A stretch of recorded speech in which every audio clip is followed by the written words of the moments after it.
CNAS to the Center for New American Security. My name is Eli Ratner. I'm the Vice President and Director of Studies here at CNAS. Let me start off just also by thanking Susie Jakes and China File for co-sponsoring this event and helping it bring it together, as well as all the great reporting on this issue that China File has done. Also at the beginning, just want to say thank you to everyone in the room. This is a hand-selected crowd of people who have been committed to the issue that we're talking about today. We have Republicans and Democrats from Capitol Hill on both sides of the aisle.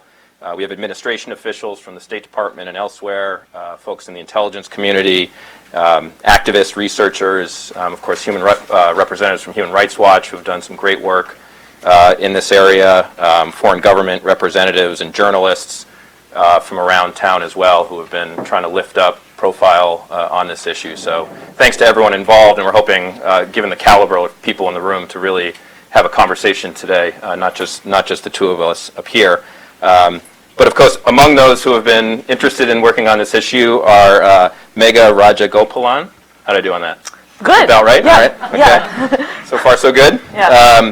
Who's been reporting from Beijing on this issue, also on the ground out in Xinjiang, and has been, among others, I think, elevating this issue beyond just the more narrow China expert community. So I'm going to start off with just a few questions to get us rolling here, and then, again, invite others in the room who are working on these issues to share their experiences, ask questions, and we can have a good exchange here. So I'm going to start off then, I guess, a little more biographically than from a foreign policy perspective. Maybe just, Megha, if you want to start, why don't we start, for those who don't know you, share a little bit of your story, how you ended up going to China in the first place, the kind of issues that you were working on while you were there, and maybe what got you interested in the Xinjiang issue in the first place. Yeah. So I basically had never thought about going to China until my senior year of college, when I discovered that there was this scholarship open to study at Hong Kong University, and nobody else had applied for the scholarship. So I thought that I would apply, and then I got it, and then I sort of went to Hong Kong and studied journalism there and did an internship at Time Magazine's bureau, and I just got really interested in how journalism is done in these kind of very repressive media environments, and so then I ended up going back as on a research grant, and then learned Chinese, and then signed on with Reuters, where I spent 4 years, mainly as a political correspondent. I started traveling to Xinjiang, way back when I was a student. I hitchhiked the Karakoram Highway and, saw a lot of the countryside, and just met a lot of people and was just really blown away by the natural beauty. That was, way back in 2008. A lot of the kind of human rights and repression elements were there, but on a kind of less of a noticeable scale, I think. And it was still pretty possible to go around and talk to people. You could go to bookstores and cafes and sort of things like that. And when I was at Reuters, I sort of continued to cover a lot of the Xinjiang issues around things like terrorism and violence, as well as some of the human rights stuff. And last year, after I signed on to BuzzFeed, I had this idea that I really, really wanted to do kind of a deep dive into the crisis there, just because we had heard in Beijing, the whole foreign correspondence community, we had heard that things were just getting a lot worse really quickly. And, I am sort of blessed at BuzzFeed to have kind of more time and resources than a lot of, daily news journalists. So I thought I would use that to go out and see what the situation was really like. So a lot of the reporting that I've done since has come out of that original impulse. And what was that like when you went out there? I think, and again, we'll get into the details of the substance, but from a tradecraft perspective, right? You land in the airport, you're in Urumqi, right. You're heading out. What's that like in terms of minders, access? Obviously, folks reluctant to talk to you, but just talk a little bit about sort of the reporting experience, and then we can get into a little more of what you were reporting on. Sure. I think I want to talk a little bit about just this question of access. I think it's one of the things that kind of gets missed in the way that we talk about Xinjiang outside of China is that, how bad the access really is. So if you take any human rights crisis in the world today, so just take as an example, the drug war in the Philippines, which I've also covered. So the drug war is basically a situation where people are getting killed in the street or whatever, right, in the neighborhoods of Manila. And in that situation, you have not only reporters that are following this every single day, like a whole bunch of reporters, you have documentarians, you have people in the neighborhoods that are like posting pictures online and writing their accounts on Facebook. You have the police reports, you have what the president says, like you have NGOs, lawyers, like all of this kind of like big community of people that are putting out information. And in Xinjiang, there's like none of that stuff exists. It's really just mostly a bunch of reporters and researchers who go there from time to time and are pulling out information. So how does that work in practice? So it's not like Tibet where you need a permit to go there. You can just fly into Urumqi as a journalist and then take the train or drive a car, take a bus or something where you need to go. But the big problem is that either when you arrive at the airport or when you check into the hotel, generally speaking, you will be met by 2 police officers, and generally speaking, they'll ask like, what do you plan to do and stuff like that, and they may end up following you, as has definitely happened to some people in this room as well. And that sort of, it's not so much to intimidate you as it is to intimidate anybody who would want to cooperate or talk to you or provide you with any kind of substantial information. And if a big part of what you're trying to do is just to see the way that things are, it really prevents you from going to the places that you would like to go to. So, I mean, the other kind of factor there is that, the people that do get caught cooperating with journalists, of course, they can be sent to these re-education camps, right? So I think from an ethical perspective, and myself and a number of us have made this choice to do a lot of the reporting by speaking to exiles who are in places like Kazakhstan, Turkey, and other places in the West, to avoid kind of adding additional risk and the possibility of harm to people within China. But the kind of drawback of that then becomes that all of the information we get here outside is like on a delay. It's like delayed by 6 months, even a year sometimes. We find out about policies that were enacted in the region. Okay. And then getting to, I guess, what you did see on the ground. Obviously, the internment camps are on the front pages of the New York Times and elsewhere these days, and we do want to talk about that. But if you could, I guess, your reporting has not been just on those, which have sort of been today's headlines, but the broader repression as it's associated with practice of religion and appearance and sort of daily life. So maybe I think, again, a lot of the folks in the room are familiar for this, but for those watching at home or elsewhere, what are the sort of most significant forms of oppression, separate from just the camps we'll talk about in just a minute, but as it relates to daily life there in Xinjiang that you've seen or heard? Right. So in general, we're talking about, the whole region as a population is something like, I think 22 or 23 million, and then Turkic Muslims, including Uyghurs and Kazakhs and others, I think it's about something like 13 million. And I think that the region has been described famously as an open-air prison, and I think that's like pretty close to reality. So like if you're a Uyghur, right, in a normal day, you are going to, you're going to hit a checkpoint where someone's going to scroll through your phone, or they'll put it in like a device, right? You may have to talk to a local Communist Party official about whether you practice your religion that day and that sort of thing. You will encounter all these facial recognition cameras. You'll have to go through airport-style security several times a day. All that stuff is in plain sight. It's visible. If anybody who travels there, like if you go as a tourist, you will see all of that stuff, right? So it's sort of like, I mean, as a thought experiment, if the camps didn't exist, right? If tomorrow they just all disappeared and we were left with were all of this kind of the effects of mass surveillance, it would still be an incredibly repressive kind of situation. And I guess one of the questions I have, sort of thinking about, is obviously huge objections to the way China has gone about dealing with what they perceive as a problem. Is it your sense from your reporting or others that there is a problem, that there are secessionists or splitists or extremists, as they would call it? Sort of what's the state of sort of what the kinds of issues that they're worried about, or is this more paranoia? Do you have any sense of that set of issues? Yeah, I mean, there clearly has been separatist movements in Xinjiang. There are there's credible reports by the AP and others of Uyghurs that have gone to fight in Syria and would want to learn tactics and then go back and use them. There's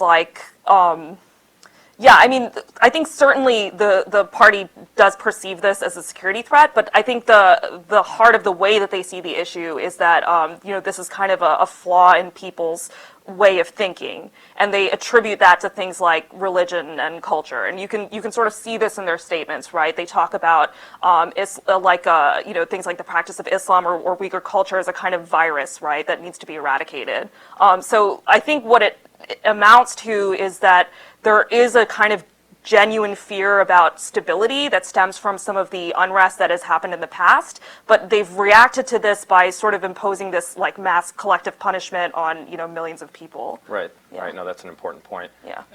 And so the camps themselves, I guess the one question that I have about this is, what do we know? What do we don't know? What don't we know? I mean, Right. obviously the Chinese officials have been out saying, no, this is vocational training. They're Right. only there for a couple weeks. You've interviewed people who have been in these camps, but Right. again, access is very difficult. What's your own sense of how well we understand what's happening, or what is happening there? Right. And how much don't we know still? Yeah. So there's three kind of big sources of information about what's happening in the camps. One is witness accounts, right? So like people who have been to the camps and left. There's like a handful of people that have like visited relatives in the camps and then they left China. That was sort of in the early days where you could still do that. That's not happening so much anymore. Those witness accounts, I think, are really the core of kind of what we know about life inside the camps. How we know about conditions like food deprivation, sleep deprivation, people being held in stress positions, as well as the kind of indoctrination, the type of stuff that happens. The second thing is like satellite imagery. So there's a guy named Sean Zhang in Canada who's been looking at a lot of this stuff. He's an independent researcher. Wall Street Journal, New York Times have used this imagery to document kind of the growth of the camps. And if you look on Google Earth, you can look at historical images and see how these places have really like expanded.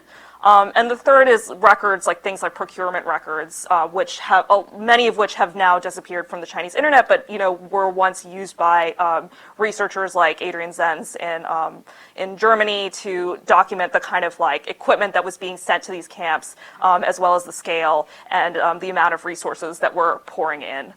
So other than that, I mean, they've sort of been acknowledged, like their existence is acknowledged by state media. Occasionally in the past, there would be these like Xinjiang state media reports about, like a ribbon cutting for a new camp or something like that. And that would give you like a sense of where these places are and what they look like and, whether they're like repurposed schools or hospitals or things like that. Okay, great. And I'm gonna look to the audience to jump in here in just a minute. Maybe just one last question before we get to the discussion, which is, for you, I guess personally, because people would answer this in different ways, but really, what is this a story about, right? Is this a story about a narrow issue in Western China? Is this a story about Xi Jinping and the direction that he's taking China?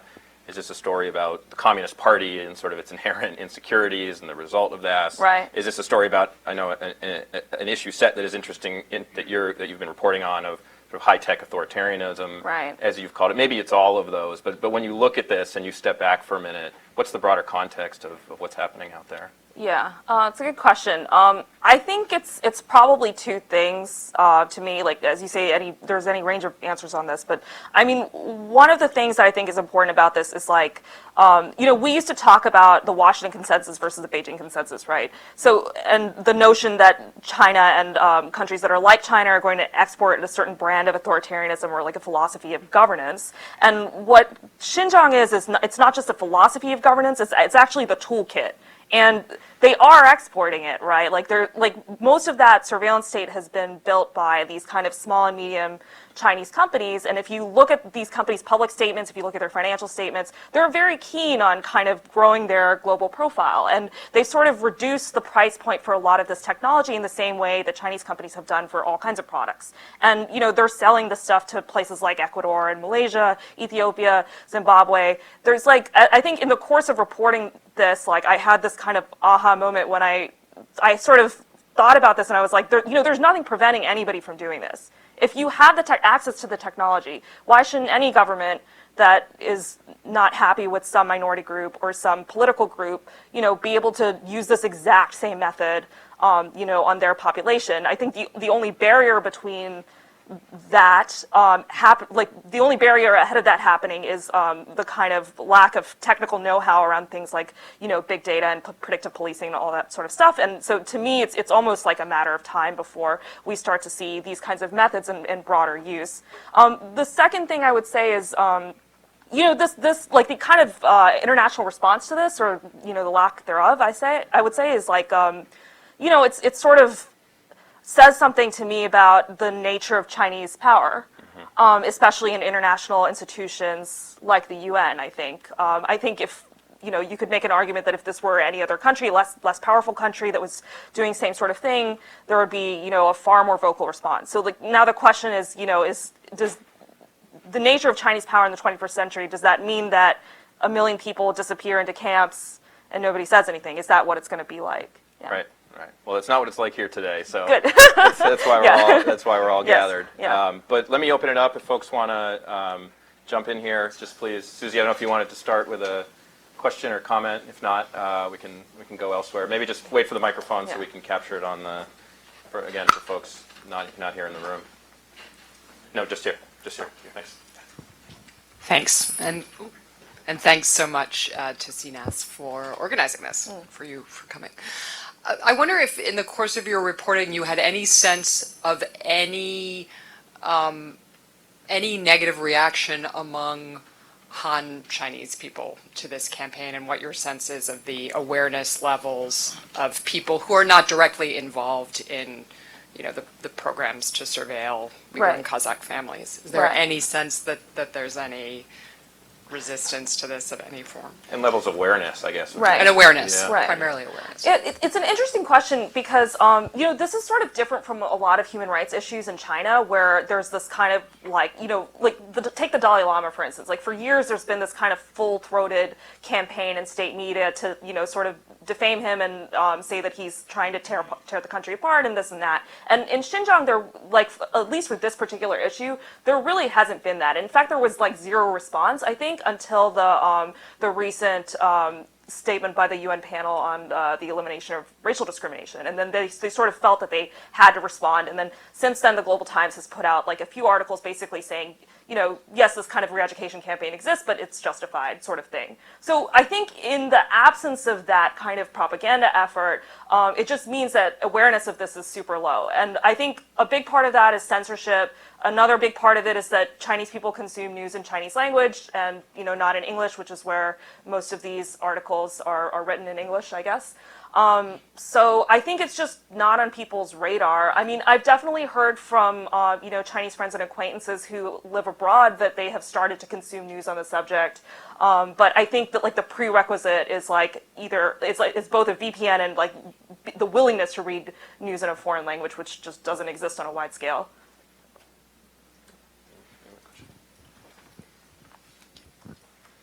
Oh, just here.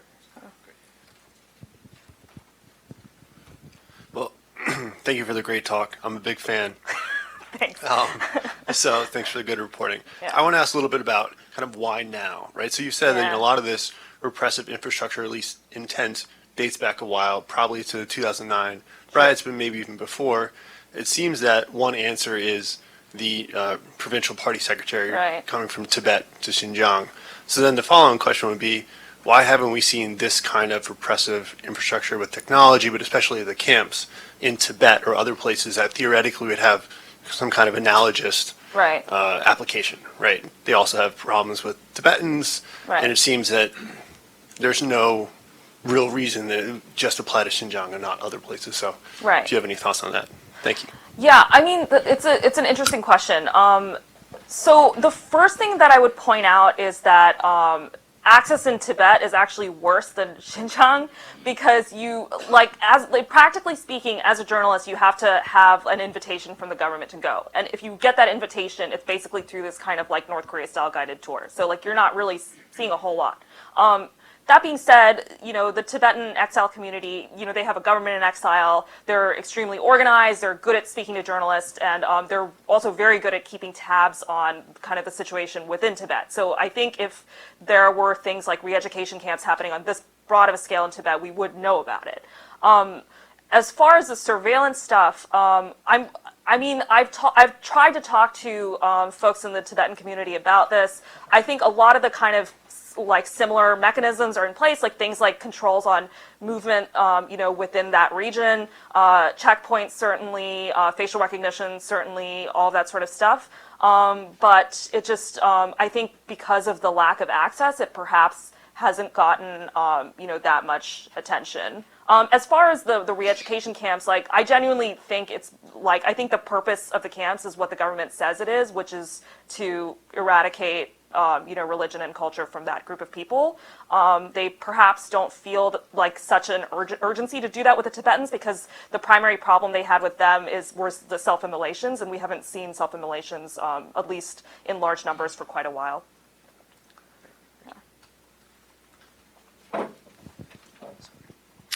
Nathan Weininger with 21 Wilberforce. Thank you for this presentation. My question is, several months ago, Microsoft released a statement that was very glowing about how they were contributing AI code to Chinese civil society, and this was going to be very important for civil society development. I'm wondering, on the technology front, are you seeing American or Western technology being leveraged and used for repression? Are we building the rails to the concentration camps again? This is not a situation where there are like big American companies that are household names that are contributing to like the construction of re-education camps, or even too much, I don't think, to much of the surveillance technology. There are like kind of mid-sized American companies that some of which have been documented by Human Rights Watch and other organizations that are doing things like working on like big data platforms, for instance. But I mean, by and large, to me, like that hasn't been like a huge aspect of this story, like kind of like complicity of Western organizations. There's a question the other way, like, a lot of these Chinese companies that are building some of the surveillance equipment, where are they exporting that stuff? Who are they selling it to? Stuff like that. But I think a number of journals have looked into this and sort of come up with that type of response. Yeah.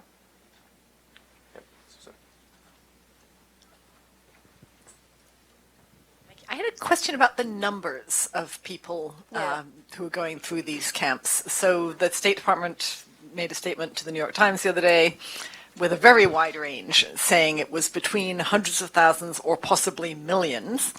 And I'm just wondering how you're handling the challenge of trying to get your arms around the numbers involved here. How are you trying to put those numbers together, and how confident do you feel about some of these estimates, particularly those very high-end estimates of possibly millions? Yeah, so really good question. So let me just briefly talk about how those numbers are arrived at. So by and large, a lot of those numbers come from, of course there's no official figures, right, because they don't really accept that there is mass internment at all. The government doesn't. So by and large, those numbers have been arrived at by extrapolating from things like kind of local media reports about how many people in a certain town or village have been sent to re-education. I think Adrian Zenz has done some research extrapolating from basically government procurement records as to like how big the camps are and like how many people they could hold. There's also things like witness accounts and sort of stuff like that. But this is really more art than science. That's why that range is so wide, because it's very hard to be confident of the exact number of people, even to say like hundreds of thousands versus like a million or whatever. The other thing I would emphasize is that the camps, that million figure, that doesn't represent the total number of people that are incarcerated in the region, right? So if we're talking about actual prisons, like people who have been through some sort of arrest and judicial process, that number is like almost equivalent. I believe it's a fifth of the total prison population in China is in Xinjiang, and it's like Xinjiang represents like something like 1.5% of the population of China. There's not that many people that live there. So I don't know about millions. Like, I would be more inclined to say hundreds of thousands up to a million, just based on accounts that I've heard and research that I've read. But like I said, like different people have different views on this. That's a great question. Here, we'll go here and then we'll come over to the side. First of all, thank you for coming and presenting. My name is Briggs Burton. I'm with the Victims of Communism Memorial Foundation. My question, leaving aside the range of numbers, even the low end represents a significant percentage of Xinjiang's population. Yeah. And based on the reporting I've read, I'm given to understand it's predominantly male. How is this affecting sort of society, like daily life in Xinjiang? Or I presume just sort of vacant businesses, family positions left entirely open? Like, how are Uyghurs coping with this? Yeah, that's a great question. Yeah, I mean, I think one of the things that's been left out is the kind of psychological toll on families, which is impossible to calculate, but I mean, will last a generation or more, like, for sure. Yeah, a lot of households have lost, like, the male family members. Some of them have lost both parents. In a lot of these cases, children are given over to state-run orphanages, which is really bad. There's also indoctrination elements there. Lots of the people who've gone to these camps are working on kind of like small family farms and things like that. I mean, you can't pause a farm, right? Like, you know, the work there has to be done. Early on in my reporting, like kind of early to mid last year, I was hearing people talk about like small amounts of compensation. That has stopped, to my knowledge. There's other elements here about like Uyghurs who have gone abroad. By and large, they've just completely lost touch with their families. That has been incredibly stressful. I was in Australia about a month ago, and I was at a Uyghur restaurant meeting someone, and the waitress came up to me and just she introduced herself and immediately started crying, and it was because like her 5-year-old daughter, she had left in Guangzhou, and she hadn't spoken to her in a year because she left thinking, you know, she was going to go on this trip to Australia, and then ended up not being able to go back because she didn't want to get set. She had made this choice, like, I would rather stay abroad, like away from my family, rather than you know, go back and risk being sent to a camp, I guess. So, I mean, people are just being confronted with those choices every day. It's like impossible to calculate how many families this has impacted, but I mean, I think it's like a lot of Uyghurs would say like that there's elements of the culture have already been destroyed and probably will never come back. Yeah. Hi, Tom Kellogg, Georgetown Law School. Thanks so much for your talk. My question has more to do with your own individual case. Obviously, everyone in this room is aware that your visa was not renewed, and this is not the first time that China has gone this route to get someone out of the country. The New York Times went through its visa blockade, I guess about a year or so ago. And at that time, there was some conversation here in Washington and up in New York and elsewhere about whether or not the U.S. government should respond to these cases by blocking visas for Chinese journalists coming to the United States. I wonder if you have a comment on that, or if you think there are other steps the U.S. government could take to support U.S. media organizations working in China when cases like this happen. Thank you. Yeah, I guess I would have to say, like, you know, I've probably said as much as I would want to say about my personal case, and I guess as a journalist, I don't necessarily know that it's the right role for me to be playing to, you know, tell the U.S. government what to do on any specific policy issues, so I'd probably have to leave it at that. But if others have a response to that, Yeah, be for sure. welcome. Yeah. I know there's a lot of people Yeah. in the room from the Hill and Yeah. elsewhere who are actively looking at that issue, so welcome responses from others. Yeah, we'll come back over here in the back.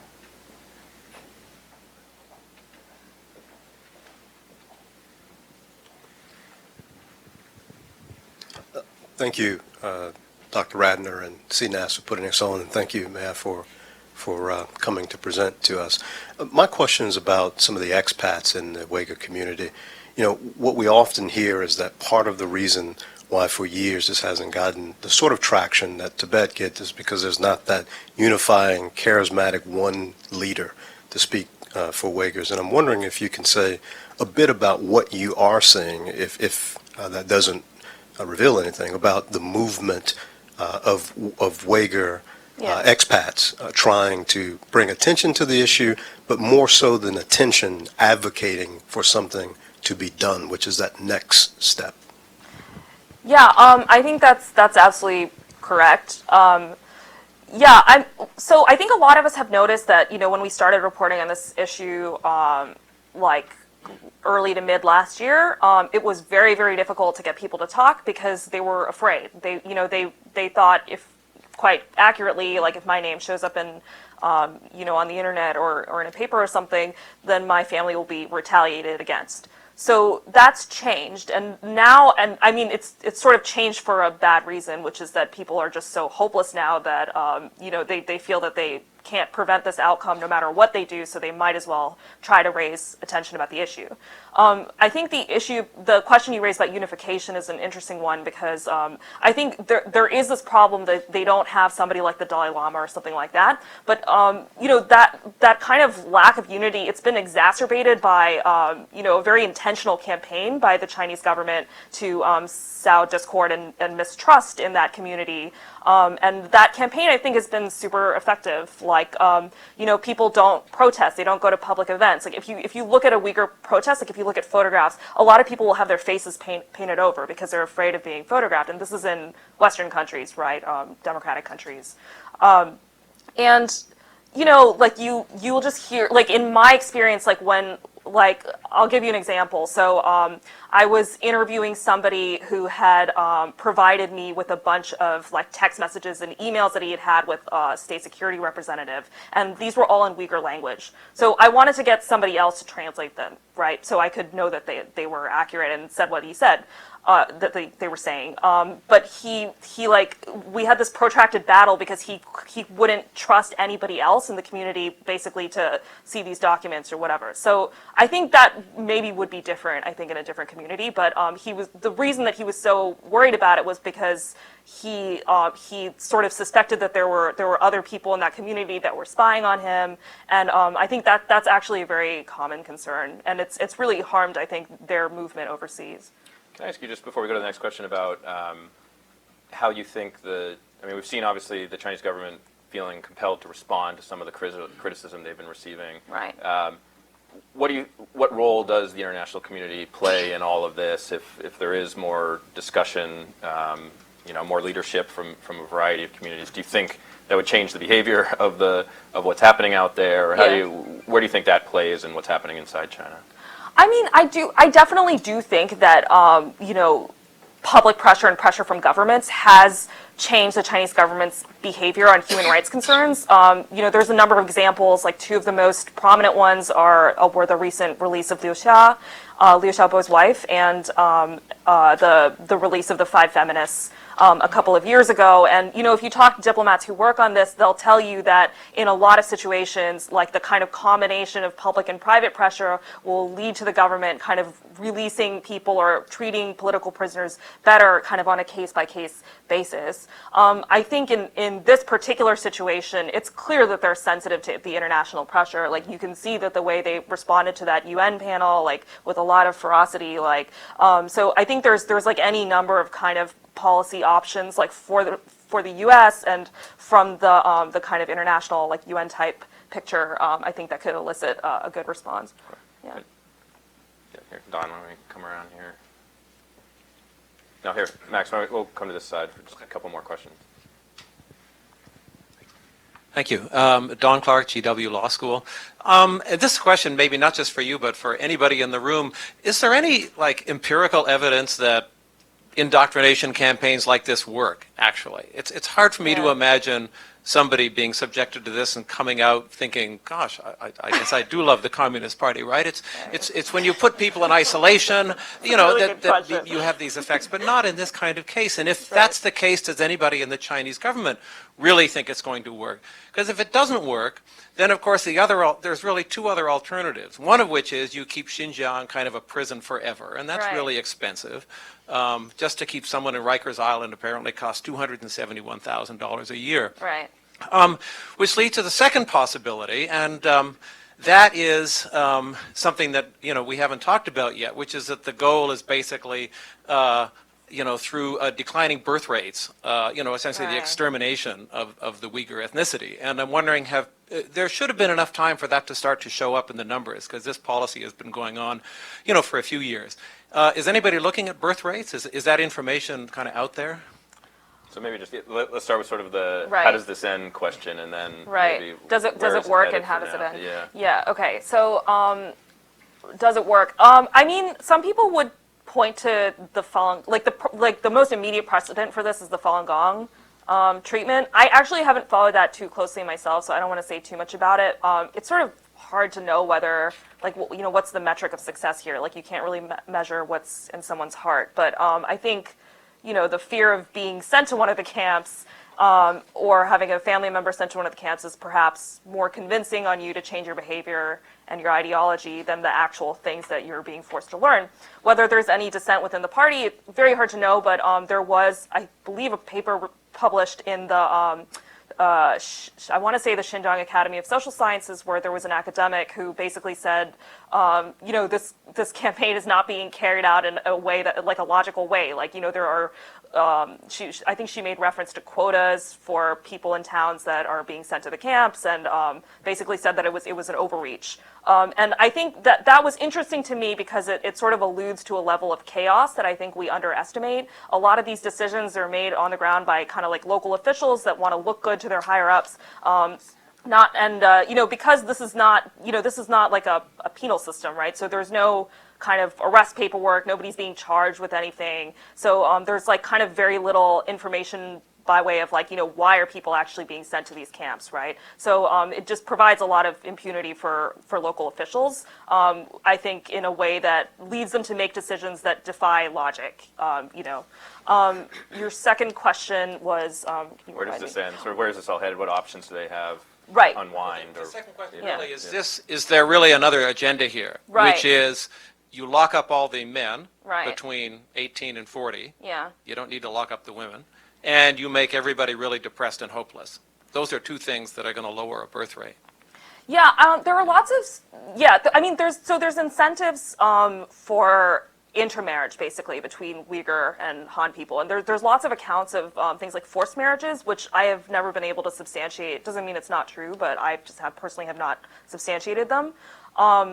As far as birth rates, I mean, in the context of the one-child policy, right? So, like, Uyghurs are among the kind of rural and minority populations that were allowed to have more than one child. So to my knowledge, that continues to today. Whether there's going to be kind of a decline that shows itself in the future, I'm not really sure. I can't say. Yeah.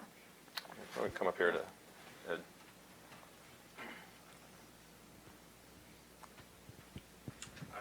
Thanks, Megha. Edward Wong from the New York Times.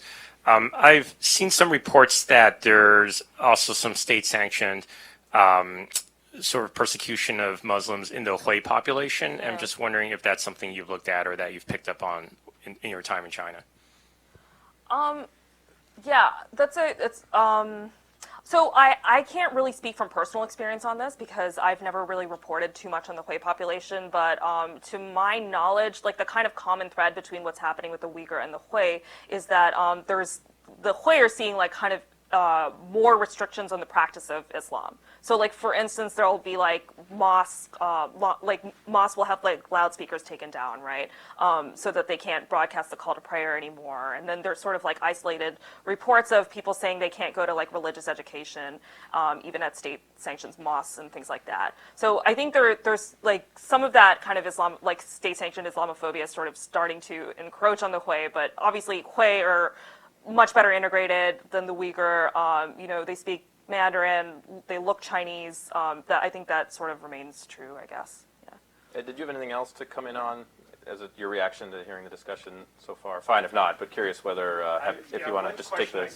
I mean, sort of. Or do you want to just take the mic back, so folks? Oh yeah, one thing that question I think that still remains out there, and it sort of relates to the question he had, is the question of timing of why now. Like, there's the theories of Chen Chuanghua and coming from TAR, but sort of like the 2009 was the largest outburst of violence, and then there were a lot of violent incidents up until around 2014. But it seemed like that starting after 2014, the violence itself had ebbed in Xinjiang, and also you saw that some of these policies, sort of like the banning of full veils and things, had actually taken effect, so that a lot of the practices of certain types of Islamic practices were already on the ebb in Xinjiang for several years before 2016. But then in 2016, 2017, they start this program on steroids. And so it's the timing is strange because it seemed like there was a 2 to 3 year period where a lot of the outcomes that they wanted were already starting to take effect in Xinjiang. How would you answer your own question? I don't know. Right. Be interested in others' reaction as well. Sophie, I'm going to put you on the spot in just a minute because I know Human Rights Watch just put out a huge report on this, so be interested in you coming into the conversation here. But let's just pick up a couple more hands here.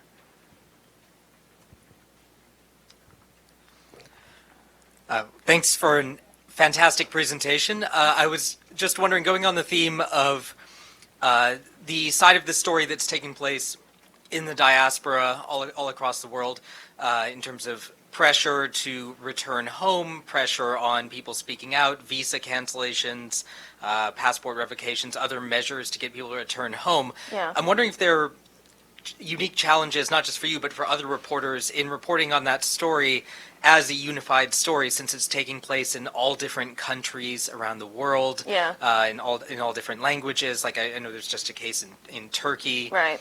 So I'm wondering if is that something where, as a newsroom, say, you guys have resources to pool on a geographically dispersed story like that, or is Right. that outside of the normal way your beats are structured? Yeah, so I mean, for our newsroom, it's not difficult because we're small and I'm just the person that does this issue. So as a practical matter, it hasn't really made that kind of impact. When I used to work in a bigger newsroom, it was more difficult because, this used to be a much more niche issue than it currently is. So it's like you have to I remember when all that stuff was happening in Egypt, these Uyghur students were being forced to go back. Like, it's not that easy to tell your Cairo bureau to drop all the other important stuff that they're doing and focus on this, and they've never heard of it before. So I think that kind of thing can be a problem. I think the thing that's helpful in kind of a perverse way is that this is happening all over the world, but the common thread is most of these countries are really doing not very much about it. Some of them are worse than others. Some of them are repatriating Uyghurs that are going to then be detained. But by and large, there's not too many countries that are actively helping Uyghurs deal with this problem of spying within their communities and harassment from abroad. Yeah. We had a hand way in the back here. Or actually, Max all the way in the back, yeah. Thanks, Shanti Kalathal from the National Endowment for Democracy.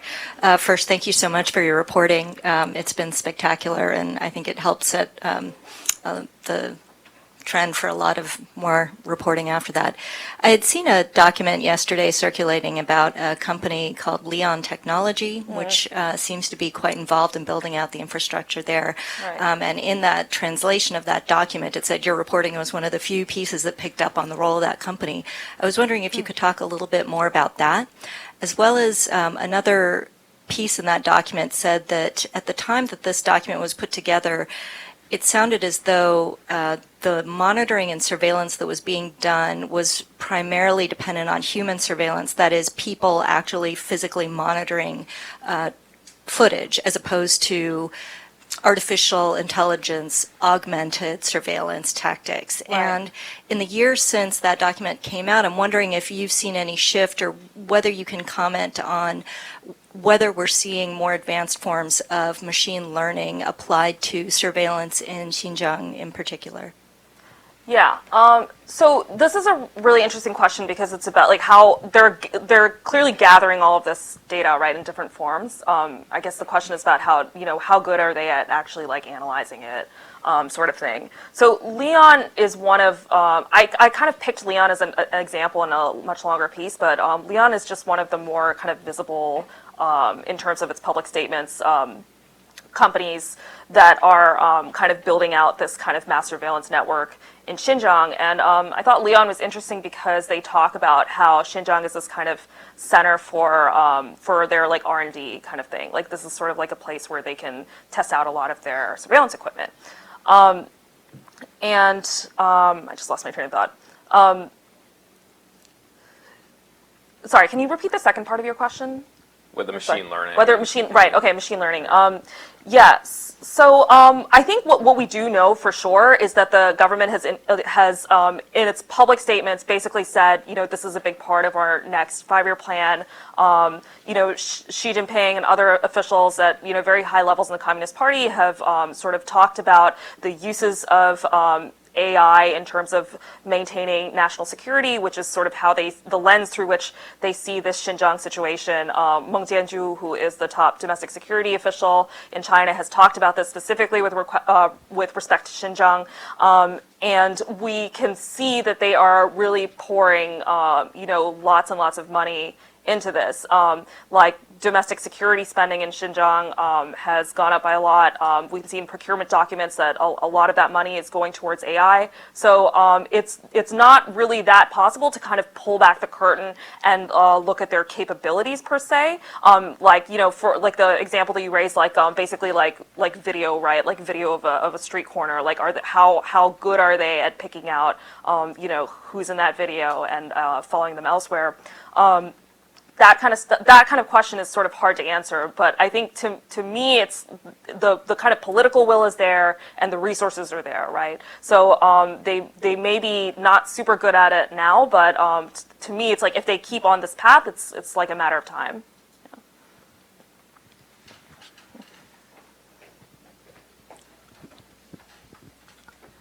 So there have been reports that the Chinese government views Xinjiang as like their gateway to the West through the Belt and Road Initiative, right. and a lot of ethnic Kazakhs have also been caught within the re-education camps. So how do you see those Central Asian governments responding to the fact that their citizens are being detained in these re-education camps? Yeah. So I mean, by and large, they haven't really been responding, but the Kazakh government did refuse to extradite a number of its citizens, which was a big move for them. Like, I think nobody really expected that was going to happen, and they decided that they just weren't going to have it. And I'm sure that they have faced consequences for that. I think, yeah, in the context of the Belt and Road, I think that like the Belt and Road is a kind of a big reason that we haven't seen a more vocal response from, governments of Muslim countries, as well as that kind of like network of Central Asian countries. So like the kind of very obvious example of this is Turkey. So a couple of years ago, kind of in that 2014, 2015 period, there were protests outside of the Chinese embassy in Turkey all the time. There were like statements from the government. There were lots of Uyghurs that had managed to leave China that were resettling in Turkey and getting permanent status. Like all of that stuff was happening.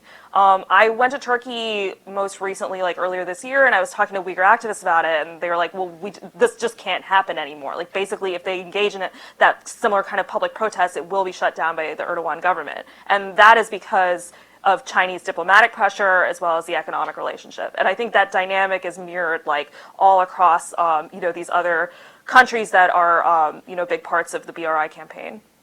And I think the question there in part is, as the public profile of this issue rises, how easy is that going to be in these countries where they may start to face popular pressure in some of these countries? So there may be some opportunity there. I did want to give Megha a little break here and just reach out to folks. I know there's a lot of folks who work on the policy side of this issue, whether friends from Capitol Hill want to offer a view or not. But Sophie, maybe if you wanted to kick us off, if you don't mind, maybe just reflecting a little bit on the report you guys just put out, what to add from the discussion we've had today, as well as from the policy recommendation side, what opportunities do you think there might be? Unprepared for this, but yeah, sorry to put you on the spot. But that's okay. Eli, thanks for hosting. Megha, it's great to see you, and thank you for all your extraordinary work. I would like to come back actually with a question about, whether China is a hard place to report on and in, as Megha and Edward can talk about. And maybe one of the encouraging aspects of all of the coverage of what's happening in Xinjiang is that it means that editors are still willing to run those stories. Yeah, which counts for a lot. But I'd be interested in any of your observations about whether you think journalists themselves are getting worn down, right? I mean, 10 years ago, Beijing was just the place to be for lots of journalists. It was exciting, there was a lot to do, you had a little bit more latitude to operate, and I wonder if you feel like it's grinding people down faster than it did then. But just, Eli, maybe one dimension that about Xinjiang that hasn't gotten discussed as much today, we've touched on it a little bit, that we tried to look at in the report that we put out last week, is about the Chinese government reaching out beyond its borders to effectively terrorize people in Turkic Muslim diaspora communities into not seeking help, not talking to each other. I mean, we've talked about spying within communities or mistrust within communities. But I think one of the angles from which governments must now engage this topic is to not just say to Beijing, we're concerned about what you're doing to people in Xinjiang, but we see you reaching into our countries and tormenting people here, and that is not acceptable. And we're watching this week what different governments are saying at the Human Rights Council. I think many of those interventions, while they're welcome, they're also exactly what Beijing expects, and therefore they aren't necessarily all that consequential, and they have to be leading towards a larger, more effective diplomatic push to close the camps. So I think it's important that people understand that the Strike Hard campaign isn't just happening inside Xinjiang. It's happening in Northern Virginia. It's happening in the suburbs of Berlin. It's happening in downtown Sydney, as Megha and I experienced a month or so ago when people got up and left an event at Lowy because they were afraid to be there when we were talking about Xinjiang. So I'll just throw that question, that observation, and that gauntlet down. Did you want to come back on the journalists? Yeah, definitely.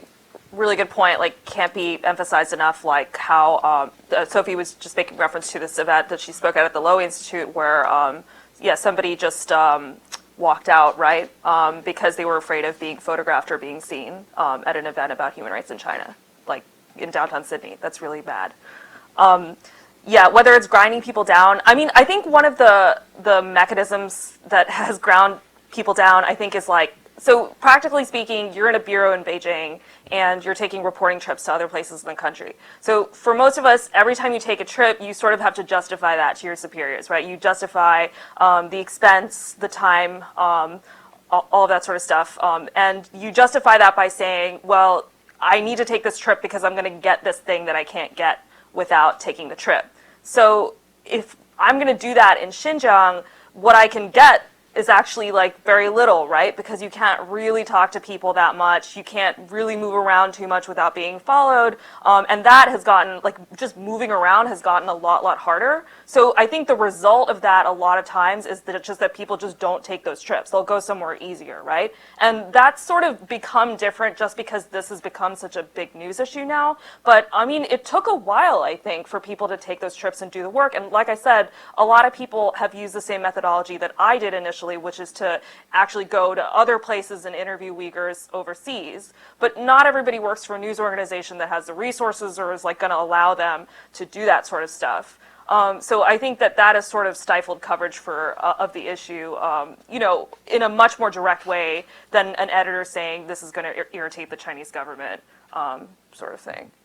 Okay, so we're running out of time. This is an extremely heavy topic, so I wanted to end on maybe a slightly different note, which is that maybe just let folks know what's next for you, what you're going to be doing, where you're going to be heading, and what you'll be reporting on with your next iteration here.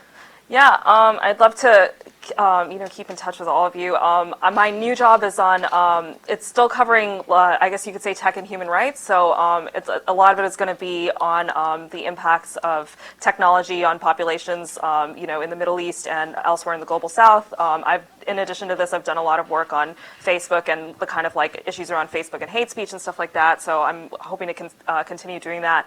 I'm going to be based out in the Middle East and traveling quite a bit, and hope to definitely keep in touch with this Xinjiang issue, at least as far as it pertains to mass surveillance, for sure. No, that's great. And we're going to be, here at CNAS, we're going to be doing a lot of work around this topic of high-tech illiberalism as we're framing it. It is an issue that requires different communities coming together, because it's not an issue just for policymakers or area experts. We need technologists and the private sector and the public sector and the media, education, and others coming together at once. So thanks to everyone for being here today. I guess as a closing note, I'll just say, again, to end up on a more positive note, I think everyone in this room still believes that people want to be free.